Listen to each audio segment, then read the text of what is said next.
Welcome. You're listening to the Ask Brien Radio Show on KHTS 1220 and 98.1 FM. Patrick, what happened to your in button? You know what? It played right now. I didn't hear it. I just heard KHTS 1220 and 98.1 FM. Oh, come on. Usually you give me that New York accent. And there it is. All right. Listen to the Ask Brien Radio Show, and for people who have never listened to the Ask Brien Radio Show, you're in for a treat. We have a very, very good guest today, and my co-host as always. Ask Brien is part of the Ask Brien network, and Ask Brien is spelled with an E, ASKBRIEN. And we have a trained SEAL here who's going to explain to us what the E stands for in Brien and why is Brien spelled with an E? Because when I was in school, everyone had the name Brien. It was B-R-Y-A-N, B-R-I-A-N. Nobody had it B-R-I-E-N unless you're from good old Ireland, and it was O'Brien. O'Brien, yes. Well, Patrick. Patrick O'Brien, yes. But you know why why the E is so big on Ask Brien? Because the E actually the E stands for a couple words that have to do with the show, sir. Well, here's a couple of the words. One of them is experts, because we do bring on a lot of experts. It's recommended we bring experts on to talk show because they know what they're talking about. Can we have an expert engineer sometime? Oh, he's taking a dig at me, folks. You know what? I'm gonna let that one roll on by. Anyways, we have empathy, which he was not being empathetic to right now, which means you're standing in someone else's shoes, which he was not. I thought the word is narcissism. Oh, okay, that is the opposite, sir. And let's see, we got expert, empathy, we have excellence, because everybody on here exudes nothing but excellence, and they're excellent. I thought of some Bill and Ted's Excellent Adventures. I just made a reference to that. I know you did. But then there's also experts, empathy. Well, my favorite one is the engineer, because you can't run the show without the engineer. Me, Ayo. Well, that is kind of a narcissistic comment. All right, you got me there. It takes away from the empathy. All right, you know what? You got me there. The other one is experience, because everybody here is definitely very experienced in what they do and always working hard with that. And then wasn't there another one? Wasn't excitement a new one we brought into the show, right? And very close to excitement? Enthusiasm! There it is. Oh What? He got me on that one, Trace. He got me on that one. If you snooze, you lose. I'll be good next time. You got me on that one. I'll take that one. All right. So, Ask Brien Network is basically a part of the Ask Brien website, askbrien.com, and we have two pieces to that. We have a business community where dry cleaners in Georgia can ask dry cleaners in Los Angeles, California about a problem they have. So it may not be based on law, but it may be based on the fact that they're running the same type of business. And then Ask Brien has another component, which is experts, which is based on your discipline. So if you're an engineer, if you're a marketing person, if you're a podcast expert, a legal expert, an accounting expert, marketing, any type of expert based on the discipline, there's an expert section. So with Ask Brien, you can ask other business leaders in the same industry or disciplines, and you can get your information out. That's askbrien.com, ASKBRIN. I want to go right into the show because we have two really good guests. He's going to try to play this game with the volume. Don't worry about it. My co-host, Traci Long, DeForge. Traci, you there? Hello, everybody. Woohoo! Yeah! Woo! I am enthusiastic, as always. All right, let's go. I'm enthusiastic too. Go team, go! Rah, rah, rah! And next week you have. I was voted friendliest and most outgoing in my senior class, and in case it surprises anybody. And when is you're giving a speech sometime at that podcast thing? When is that? And tell people about that. At that podcast thing, yes, that would be the Podcast Movement Conference, which is only the world's largest podcast conference that's being held virtually this year, and it kicks off on the 19th, and you can go to podcastmovement.com for info. And if you just so happen that you wanted to sign up and register for it, you can use my last name, DeForge50, and get $50 off.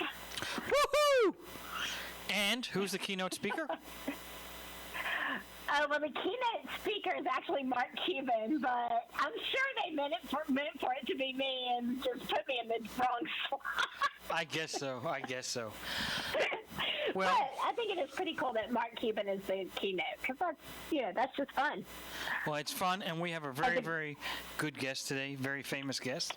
He has an organization, I believe it's called Students Against Destructive Decisions. Is that right, Rich? That is, Brien. Whoop, whoop. A pleasure to be with you today. Well, cool. Now, how long have you been associated with I don't want to use the acronym because it sounds so sad. So yeah, we hear that a lot. But it's okay. This is the one instance where it's okay to be sad, Brien. And that was Patrick Father's joke, by the way. Yeah. So I've actually been associated with the organization since I was in high school. I was a S.A.D. student myself. Got involved because I believed in the issues, believed in trying to help make my community better, and now I have the pleasure of being the president and CEO of S.A.D. at a national level. Now, that started out when? Like in the 80s? Yeah, it started out back in 1981. Next year will actually be our 40th birthday. We started in the suburbs of Boston, Wayland, Massachusetts, after the community experienced the tragic loss of a number of students in alcohol-related crashes. Many folks will remember us as Students Against Driving Drunk or Students Against Drunk Driving. But in 1997, our students came to us and said, hey, we still think impaired driving is a critical issue, but there are so many other topics we want to address. So now we have a national network of about 7,500 chapters, over 100 of those in California and beyond. And we work to address not only traffic safety, but also mental health, bullying, underage drinking, vaping and tobacco education, and leadership development, trying to help kids make good choices one day at a time and make their communities a better place, too, for everyone. What is the cutoff age? Because students, I mean, there was a guy when I went to law school, he was 72. So, I mean, I guess he's a student. Yeah. We work with everybody, Brien. Our typical members are, middle school, high school, and college students. We do have all three of those types. But we've also got some elementary chapters across the country. Not to mention the fact that we work with hundreds of thousands of parents, law enforcement, prevention specialists. Like I said, it really does take a village to raise a teen. So we involve all of those audiences in our ability to help those young people really be empowered to be advocates for change at the local level.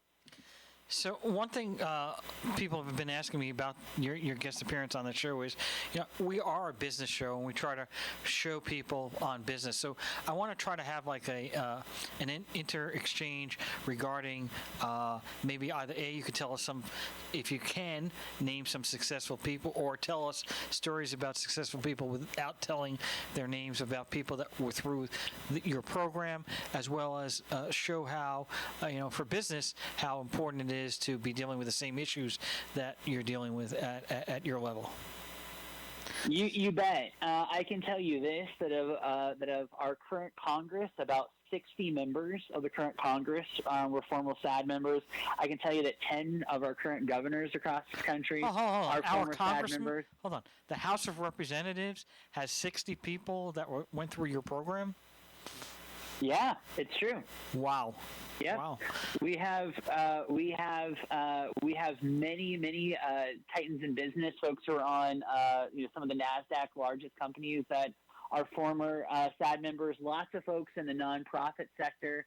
Couldn't even tell you how many teachers, prevention specialists, folks in this field are involved. But from my lens, whether you're talking about you're talking a minute ago about being a dry cleaner, whether you're a restaurant owner, a small business owner, you're working in investment, whatever that is, we all rely on the communities from which we come to really help support our efforts. And the bedrock of all of those are thinking about the young people that we're engaging, whether that's thinking about how we engage them as consumers or as customers, whether that's engaging them through their parents and getting their parents to come through the door.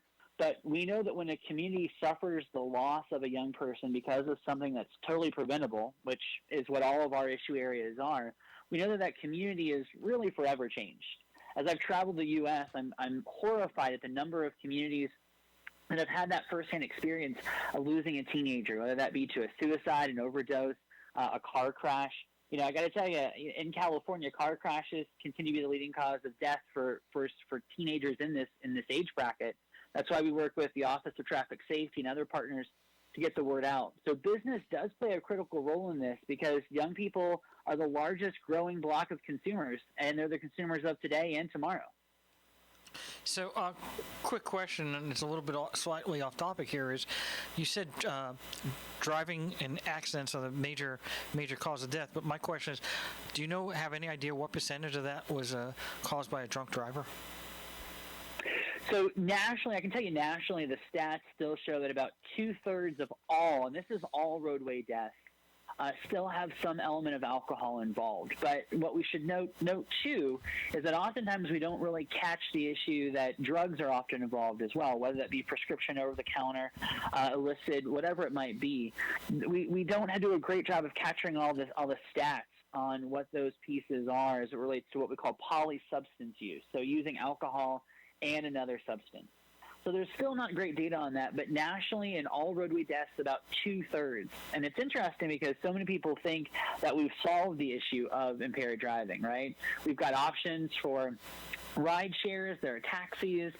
We all know that friends don't let friends drive drunk, but still a lot of work to do there, Brien, in helping all drivers, particularly teens, understand the importance of finding and making a plan to get a safe way home. Now, is this information public? Because you mentioned that there are 60 people in Congress. So is there somewhere where it's listed somewhere where people know about this? Or how did you come up with that number? Yeah, so we have a great database of individuals who've been involved over the years, going back, looking, again, we've been in business almost 40 years.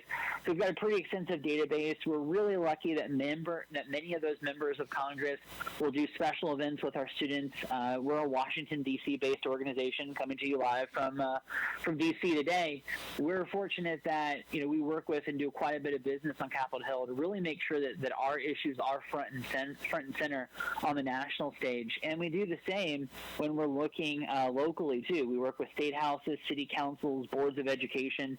All of this is part of our change model to help young people understand that they need to be involved in the civic process, talking about issues that they're passionate about.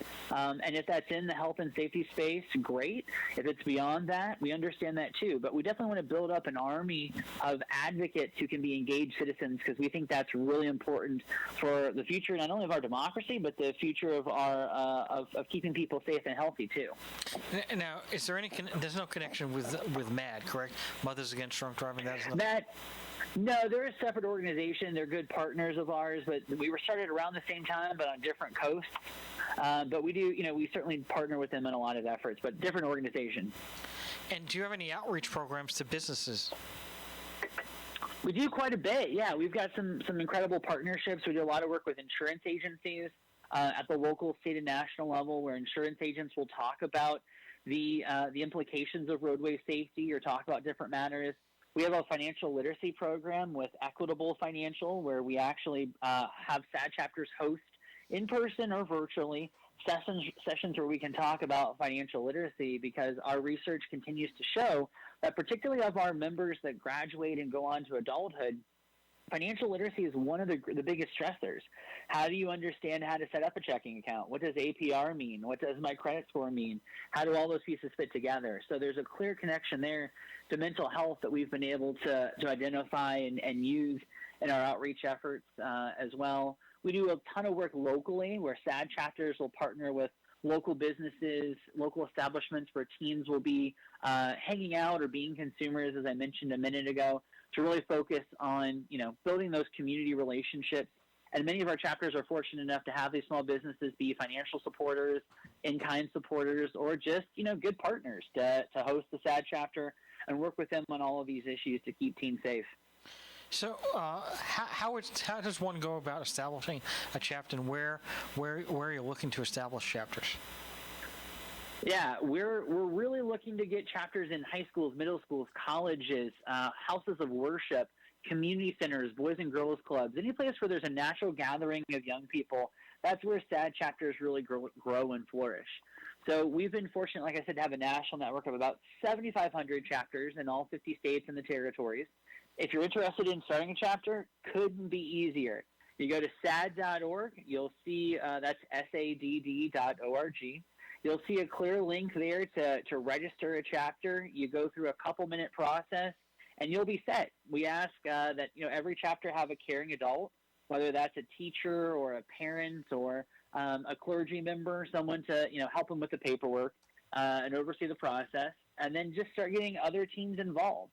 We have chapters that range in size from literally 3 students to our largest chapter is in Dothan, Alabama. They have over 600 students in their chapter. So we really do see all sizes and scopes all across the country. Now, are students actually in charge of those chapters, or do you have, adults or counselors or whatever that's in charge of each chapter? How does that work? Yeah, so we do have advisors. As I mentioned just a second ago, we have advisors that, help oversee the chapter, but we really do focus on being student-led. We really do want teams to be the ones looking at the data and understanding what the issues are in their community, the ones planning and executing the events. All those things are so important. In particular, in California, we're really proud of the work that our chapters are doing around National Teen Safe Driving Week, which is actually next week. We've got chapters all across the state that are organizing virtual events because of just, we're still dealing with the impacts of COVID-19. But these are opportunities to highlight, the importance of seatbelt usage, putting down your phone when you're distracted, limiting passengers, all sorts of things like that. So advisors certainly do play a role in that, oftentimes having to do the paperwork of, getting requisitions through the school or, signing some paperwork on our end. But we really do want these to be student-led chapters where the teens are making the decisions and being the forefront decision makers in what their chapter does. And so I asked you this earlier, but I don't know if I got the answer. Are there places where you don't have? Are there places where you don't have chapters and you're looking for people? I mean, I think the answer is yes. Nationally, we don't have a S.A.D. chapter in every community, but you can go to our website and find your state contact or your state coordinator, your state manager. Our state staff can help you process that information. In California, we have a great team of Lynn and Kevin who are working hard on the ground there to build up our chapter network. I know they're listening today, so shout out to them. You can contact them, and they can help you figure out if you have a local S.A.D. chapter and get it registered. But we don't make that list public, as you can imagine, just because we've got student information and things like that. But you can contact our state teams, and they can get you plugged in, or always reach out to us on any social media, just at S.A.D. Nation, S-A.D.D. Nation, and all of your favorite social media platforms. We're going to be right back. You're listening to KHTS 1220, 98.1 FM. And then we have our co-host, Traci, who has about 25 minutes worth of questions for Rick. So we'll be I'm ready. Looking forward to it. Strap in, buddy.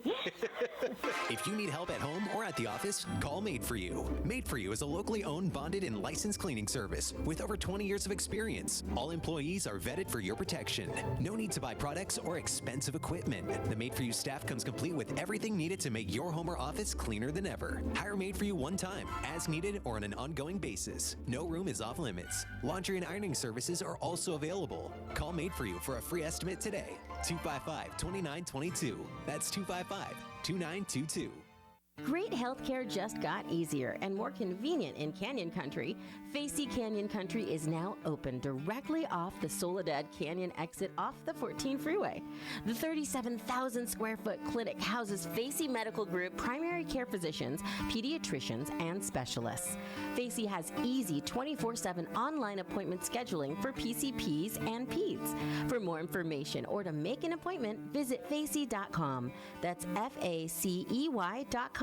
Loss of hearing can affect the quality of life. Santa Clarita Hearing Center can help. They specialize in both preventative hearing loss and corrective measures, including diagnostic tests, new technology hearing aids, cochlear implants, hearing protection, and tinnitus treatment. They can adjust your current hearing aids or fit you for new ones. Santa Clarita Hearing Center also offers sleep molds, swim molds, and musician monitors. Book an appointment today. Log on to SantaClaritaHearingCenter.com. Located on McBean Parkway next to the hospital. That's SantaClaritaHearingCenter.com. At Jersey Mike's, we make a sub above. Bread baked fresh, veggies served crisp, meat and cheese sliced on the spot. Then comes the juice. Red wine vinegar and olive oil blended to perfection. It's what makes a Jersey Mike's sub a sub to behold. And beholding? Well, we think that works best with two hands. Jersey Mike's. Be a sub above. Your Santa Clarita Jersey Mike's, a proud sponsor of Santa Clarita Sports. At iLead Agua Dulce, we believe the most important thing a child can learn in school is who they are. Life's real tests are never standardized, which is why we've developed an individual-based curriculum that values exploration, cooperation, and creativity. As our learners grow, so do we. Our tuition-free charter school is currently enrolling grades TK through 7th and adding 8th grade in 2020. Your young learner will be immersed in a unique environment where possibility and self-discovery are at the core of every experience. The Agua Dulce campus features beautiful indoor and outdoor spaces for hands-on inspiration, including a robotics lab, a garden bed, a greenhouse, and a technology-based exploratorium.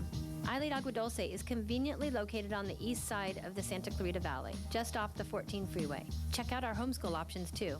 To schedule a campus tour or learn more about our programs, visit iLeadAguaDulce.org. We're enrolling now. iLead Schools. Free to think, inspired to lead.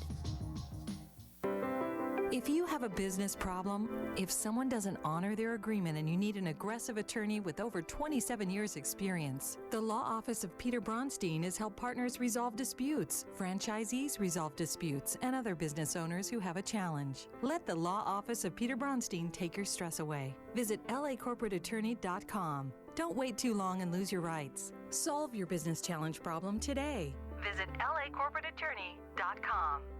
Paid for by Scott Wilk for State Senate. Every year, it gets harder to earn a decent living. No matter how unaffordable life is, Sacramento's special interest and their pet candidates always want more of our hard-earned money. Candidates like Kip Muller. 'Cause Kip thinks he knows better than you. We know Kip Muller wants to gut Prop 13's property tax protections, making life more expensive for homeowners and crushing small businesses. Kip thinks he knows better than you. And we know Kip Muller supports making rideshare and other gig jobs illegal, throwing millions out of work, and doubling the price of our health care. Kip thinks he knows better than you. We know Kip Muller. He's a know-it-all, pushing the same Sacramento policies that make it hard to live a middle-class life. Kip knows better than you. Sing it again. Kip Muller thinks he knows better than you. Hometown, your hometown station.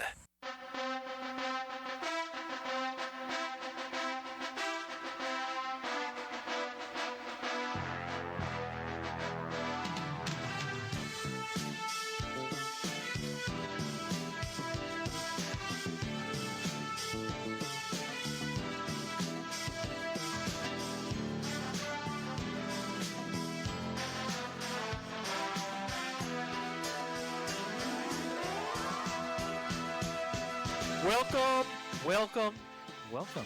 You listen to KHTS 1220 and 98.1 FM with my co-host Traci Long. DeForge. I don't know what he's doing there. He's playing there with that little game. I don't know what's going on here. You know, he thinks that he's a big shot over here. He thinks he can outguess me. That's his problem. I don't know what you're talking about. I've been holding my breath. I've been sitting here holding my breath the entire break, thinking that I was going to get screamed at. If it's not a surprise, it's not worth it. Remember that. Yes, well, I would agree with that. I have to. Okay, so Rich, I have a very important question for you. Are you ready? Bring it on. Do you put milk in your coffee? Oh, sorry. Well, no, I thought that was the important question, but go ahead. So I noticed that we have something really important in common, which is that we are both proclaimed dessert aficionados. Yes, my people. I was right, Bill. Yep, yeah, exactly. I mean, Talk you are not that to me. But if somebody's willing to put that they are a proclaimed dessert aficionado in their bio, they are my friends. Yeah. So my question is, what's your favorite dessert? It's so important to the success of businesses all over the globe, I know, but... I think yes, international business is reliant upon the desserts that we favor. Completely agree. That's my number one business strategy. I'm a creme brulee guy. You know, you got a sweet and crunchy top. Okay. With a softer underside. But you know, I can also get down with a simple cupcake, Tracy. I'm not a picky guy, but I do know quality when I taste it. Yes. Okay. Well, I'm just, you can just woo me with a warm chocolate chip cookie. So that, and any other thing that has chocolate in it. But moving on to more important matters, I would like to hear a little bit about how you got to this place, because this is an amazing organization that makes huge impact, and you've been a part of it for a long time. What led you to your first S.A.D.D experience? Pardon the pun. Sure. Yeah, absolutely. We can keep the puns going. No worries. I'm the king of puns, by the way. We will have a pun off here in just a minute. I can see this happening. I can see it happening in this hour. I grew up in rural Ohio, and I was the kind of guy that joined every club I could in high school, and liked to be social and be out and about. And I joined S.A.D just because I thought, why not? And in the organization at a very local level, I saw just the impact that I could make in talking about these issues.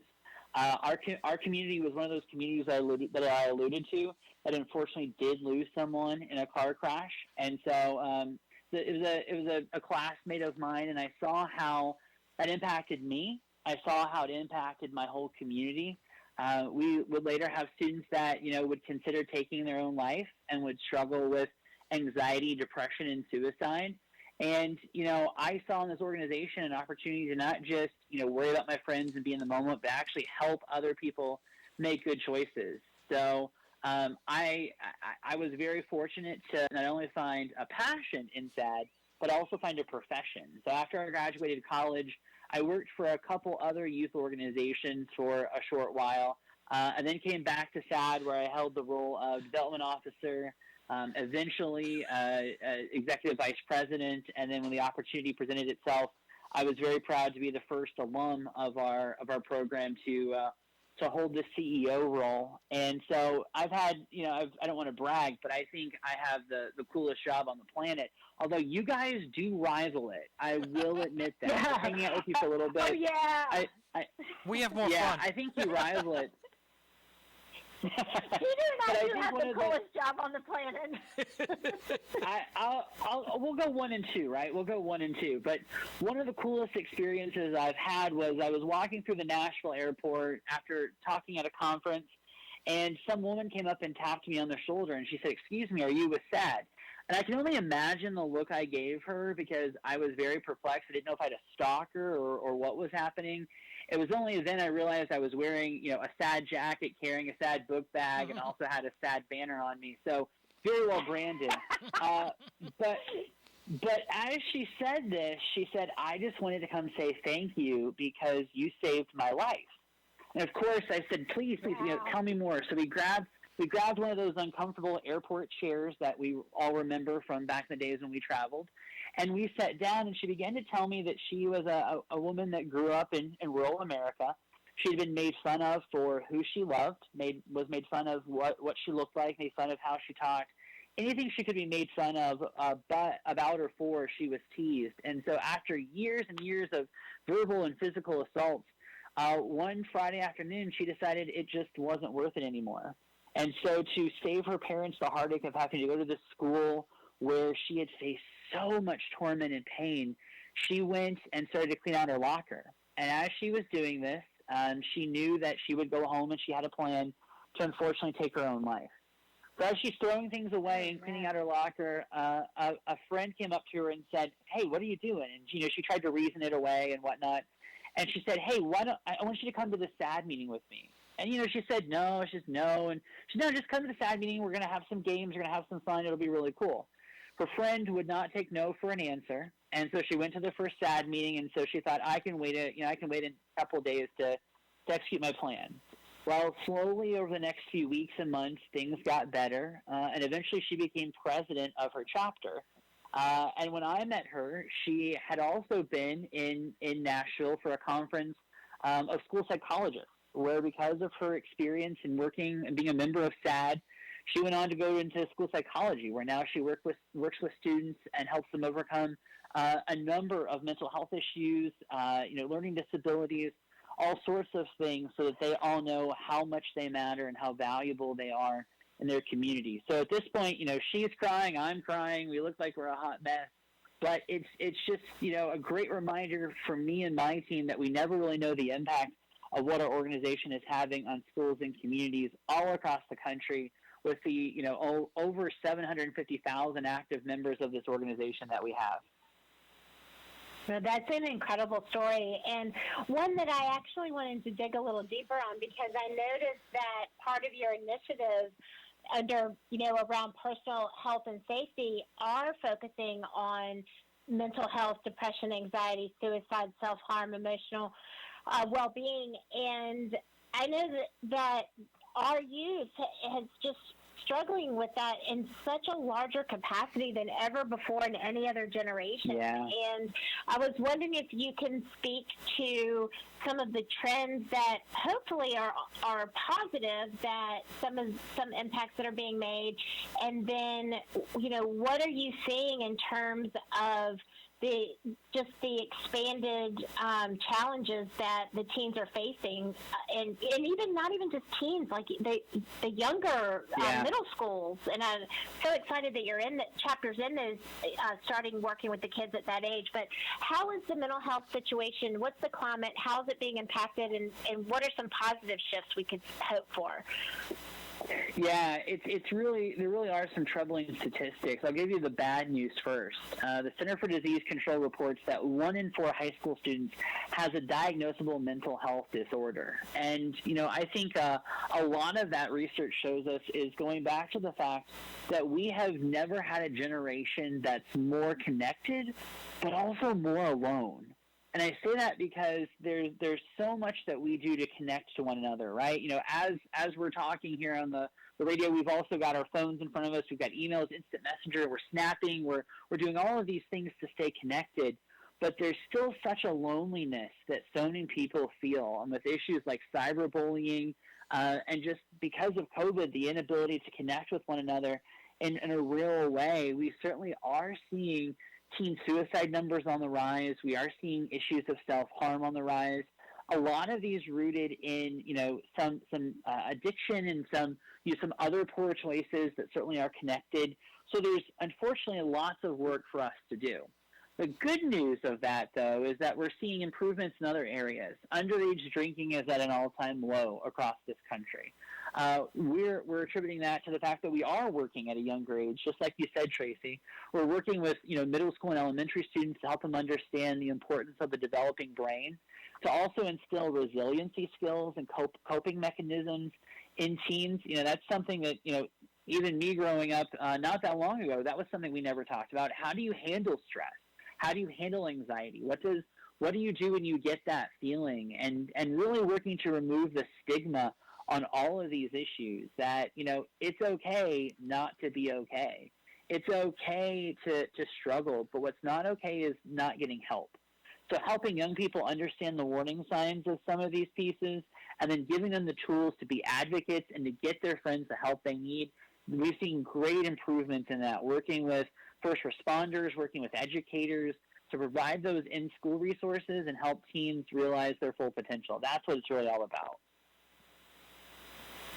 That is amazing. And so I recently watched the beginning, haven't finished it, of the Social Dilemma, where they were talking about just with girls like ages 14 and up, that based on social media's increase, the level of suicides with teen girls have increased. So what are you feeling and seeing happening with trends with social media lately? So we have a partnership called Text Less, Live More that really focuses on the underlying issue here we have here of digital dependency. Like I said a moment ago, we are so tethered to our phones, our social media platforms. And it's not just that, we have vanity. There's literally a chemical called endorphins that are released when we get that like, when we get that comment, when people retweet us. All of those things have a biological reaction in our bodies that do cause literally an addiction to those things. So the more young people are exposed to them, the more TikTok views they have, the more they're connected on Snapchat, whatever the case may be, the more likely they are to be engaged in those behaviors.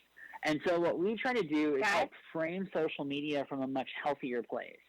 Frame the context of, hey, it's good to be on social media, but let's set some barriers. And I think this is where parents really can come in, and our listeners can help us by establishing good, what we call social media hygiene. You wouldn't want to sit down and eat that whole pack of cookies. Well, maybe, but it's not a good practice. So the same thing is with anything else we consume, like social media. So parents should establish some norms.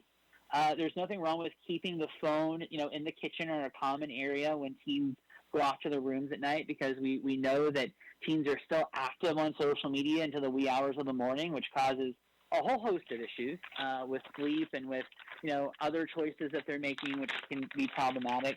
So to me, it's just about balance, right? Understanding that we shouldn't live and die by the number of followers we have on Instagram. We shouldn't be all consumed with TikTok.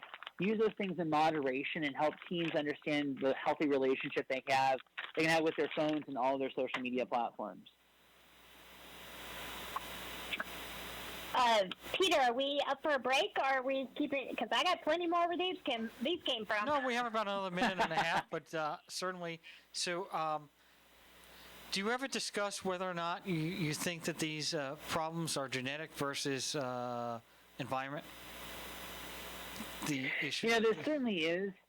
There certainly is some connection to genetics, and that there are individuals who are more prone to addiction across the board. There's clear science from the National Institute on Drug Abuse, NIDA, on that. But there certainly are environmental factors, and that's what we really focus on. Regardless of who you are, where you come from, your background, your creed, or your sexual orientation, whatever the factors are, every young person every day is facing these risk factors and the peer pressures to make good choices or bad choices. And we work to make sure they understand the consequences of the bad choices and have access to knowledge and resources to make the good ones. So there certainly is some biology, but I think there's more we can do in creating positive norms and talking about the positive choices that young people can make. So we only have about 15 seconds left. My question is about privacy. So if a student is at one of these chapters, and do you actually contact possibly the family and say, whoa, you need to an intervention or something?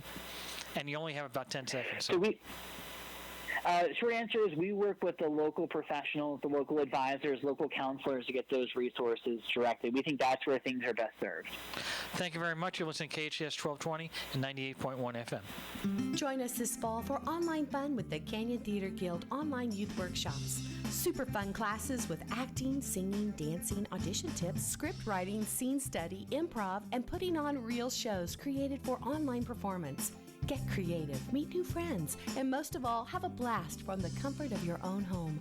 Call 661-799-2702 or ctgworkshops@gmail.com or canyontheater.org.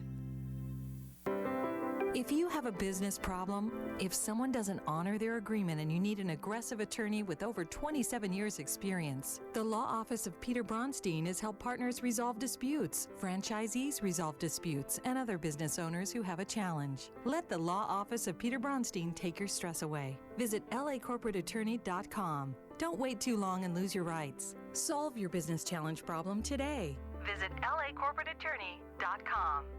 We all know sometimes people lose their way.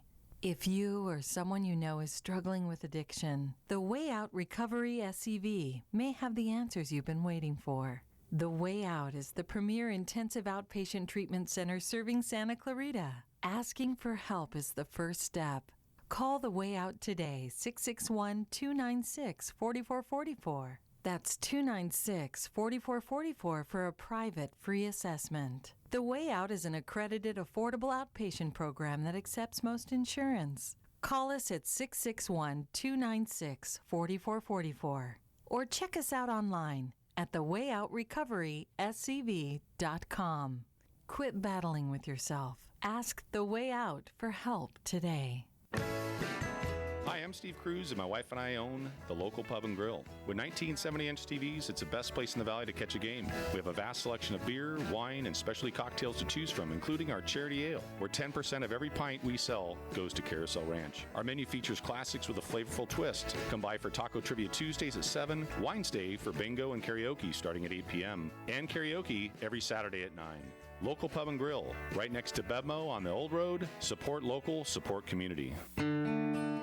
Facey knows life gets busy. Let us go to work for you in the Santa Clarita Valley. We have 34 primary care physicians and 55 specialty doctors in 4 offices. And Facey has easy 24/7 online appointment scheduling for PCPs and PEDS with some extended hour appointments available. We are Facey Medical Group. Let us go to work for you today. For more information or to make an appointment, visit facey.com. That's FACEY.com. These days, it's hard to figure out how to fill all the self-isolation time, let alone figure out what to have for lunch or dinner. Salt Creek Grill owner Greg Amsler is helping us out in a big, big way. Salt Creek is now offering takeout and curbside pickup, so you don't even have to get out of your car. Their entire menu is available for pickup or delivery, including to-go beer and wine. Hey.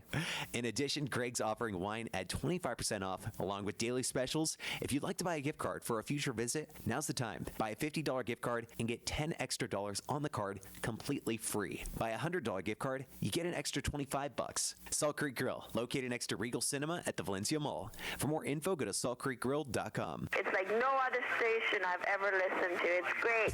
Your hometown station.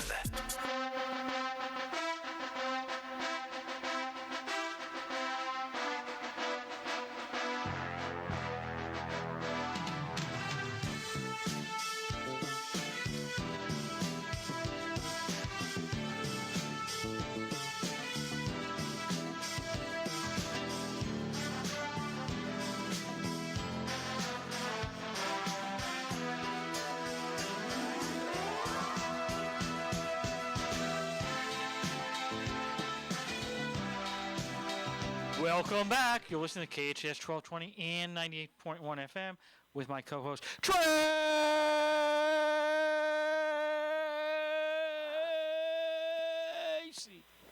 Traci DeForge. Oh, I feel so much better now. I know. Much better. I know. And we had to make sure the guest understood that you weren't really, joking, that it really does happen. So otherwise, you'd have Yeah, but you didn't scream at him. You could have screamed at him. He's a nice guy. Yeah, I can be screamed at. He's a nice okay guy. With it. Yeah. He's a nice guy. Yes, because he's a nice guy. You're not screaming at him. I'm nice. I get screamed at every week. The next time, I'll just invite myself back, and you can yell at me the next time. How's that? Okay, well, you better bring cookies. That's all I have to say. Well, if you bring cookies... Oh, Traci, you got it. Yeah, but you guys have chocolate chip cookies. I need a black and white cookie. Anyway, so we're back. You can just take the chocolate chips out of one side. Anyway, we don't have... Who's to say we can have 2 cookies? Yes. We have a few minutes left. So one of the questions was, how long have you been the CEO of S.A.D.? S.A.? About 3 years. About 3 years, yeah. And how has, because business owners are facing the same issue, have you become more digital or less digital over that time period? So it's certainly more digital. We were kind of fortunate in that, again, working with young people, we've been very resilient to, deal in social media, to have virtual platforms. Because we're national with chapters in all 50 states, a lot of what we were doing was virtual already, so we were fortunate in that regard. But we've certainly seen the impact, right? I mean, it's tough to hold a S.A.D. chapter meeting over Zoom and have the same impact. It's hard to not do some of our regular activities. So my team, the best team around, they've been able to reformat all of our programming to really be creative, to still get a message out about seatbelt safety or about mental health or whatever it is, but it certainly had an impact on what we do and our business model too. So are your chapters right now holding Zoom meetings, or are they actually in person? So again, depends on where you are. So we have chapters in the Midwest and some of the central parts of the country that are in session. They're meeting with social distance protocol. We put out some very strict guidance on what that should look like. But then we have chapters, particularly in the West Coast, California, the East Coast, that are doing all virtual meetings. So they're meeting on Zoom or whatever their whatever their preferred platform is. So a little bit of both. So we have about 2 minutes left. Traci had a couple questions. Go. Yes, so are you on the spot or what? When you're referencing your when you're referencing your business model, I noticed that previously, but prior to your CEO position, you were the director of business development. Tell us about how you worked in that capacity and what type of partnerships influence your business model. Yeah, so we are really reliant, I'll see the phrase here, reliant on the kindness of strangers, right? We are very fortunate to have a large donor base of people who make small donations, $5, $10 every year. If folks want to do that, they can go to S.A.D.D.org. There's my shameless plug there, Brien. But folks can make a donation that way. We're also fortunate to have a lot of great corporate partners. So we've already talked about our insurance partners, some of our financial partners that support us with programming, local individuals and local businesses I mentioned too, but a lot of great state agencies. So in particular in California, I think I already mentioned the Office of Traffic Safety is one of our premier partners, the National Road Safety Foundation. We work with them quite a bit. So we really do try to have a blended model of revenue so that when tough times hit, we don't, we might see a dip like we are now in individual donations. And that's been really tough. Unfortunately, we've had to make some tough staffing decisions and move some things around, but we've been able to keep most of our operations flowing because of the great support of all of our partners across the realm. Well, thank you very much. Thank you, Traci. Thank you, Rick. And you're listening to KHTS. Yeah, thanks for having me, Brien. Thanks for having me, Traci. Thank you very much. Yes, it was a pleasure. Thank you. KHTS 1220 and 98.1 FM. Over and out, Roger.